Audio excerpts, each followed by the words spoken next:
دکتر جیهان محمد نویسکارکا پرتوکن زاروکایا و اول ناشویل جیت.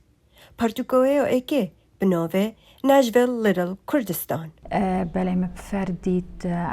پرتوکا بو زاروکا جی بنویسین چونکه مبخود زاروکت هین من سحکره فراغکا گلکا برفرهی و هی چه پرتوکنین بو زاروکت کردا سر کلتور ما آن زمان ما لویلات تنسی لباجار ناشویل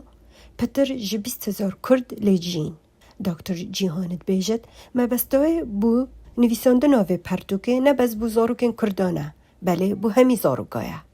فهم فردی تاسی که بو ما بنویسم بو زاروکت ما نه بس ید ناشویل بس همی زاروکال بو رواندا کردی شویگی گشتیم. فاف پرتوکه سر ناشویل که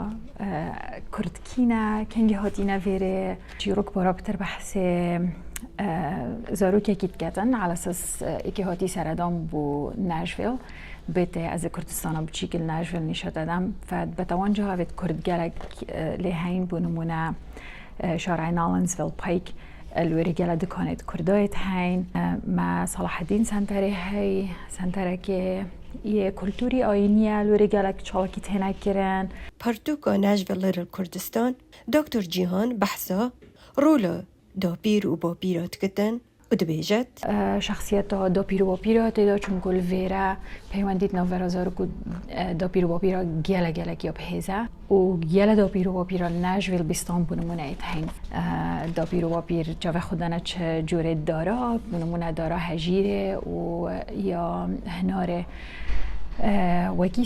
سیمبوله کینه بوم طیبت الناشویل هر واسا پرتوکا ناشویل کردستان بحثا نوروز جید کت. چوا هیواسه یا برنیاس الناشویل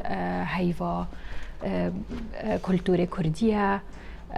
بیستوی که نوروزه هم احتفالیات کن وجبری چنده که پرتوکخانه گشتی لناشویل جمارکا کاپیوش کتابا ناشویل لیتل کردستان کرین و بلاوه کرن لسر همی پرتوکخانه خو.